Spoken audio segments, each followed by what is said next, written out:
គ្រាន់តែមានជំងឺផ្លូវកាយក៏មិនមែនមានន័យថាអ្នកត្រូវមានជំងឺផ្លូវចិត្តទេ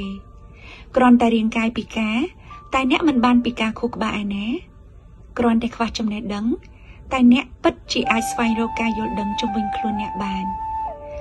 អ្នកគ្រាន់តែខ្វះធនធានសម្បត្តិតែអ្នកមានទ្រព្យដ៏ប្រសើរគឺពេលវេលាដែលអាចទៅរកទ្រព្យបានគ្រាន់តែខ្វះកម្លាំងកាយតែអ្នកគឺអាចសាងកម្លាំងចិត្តបានគ្រាន់តែខ្វះបទពិសោធន៍តែអ្នកមិនមែនខ្វះរឿងរ៉ាវជីវិតជាច្រើន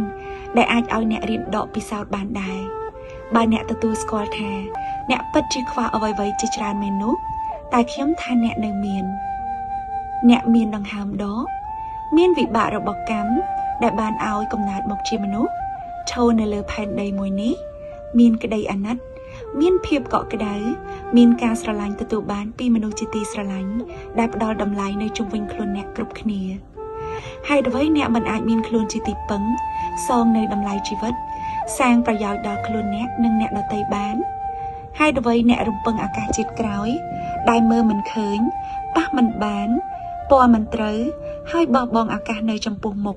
ឱកាសដែលអ្នកមានអាចសាងបានអាចដកពិសោធន៍បានអាចស្វែងរកបានអាចរៀនយល់ពីគ្រប់យ៉ាងដែលនៅចំពោះមុខអ្នកបានទៅវិញហើយអ្វីក៏អ្នកមិនអាចចាប់ផ្ដើមស្វែងរកវាតើអ្នកនឹងមានឱកាសជាក់ស្ដែងអ្នកគួរតែអស់ឱកាសនៅពេលដែលអ្នកបានអស់ដង្ហើមអ្នកគួរតែអស់ឱកាសនៅពេលដែលអ្នករលាយបាត់ពីផែនដីនេះសត្វលោកទាំងអស់ស្មើគ្នាដោយធម៌ខណ្ឌ5ដែលធម្មជាតិបានតាក់តែងឡើងគឺអាចឲ្យអ្នករំដោះខ្លួនឲ្យរួចពីទុក្ខបាន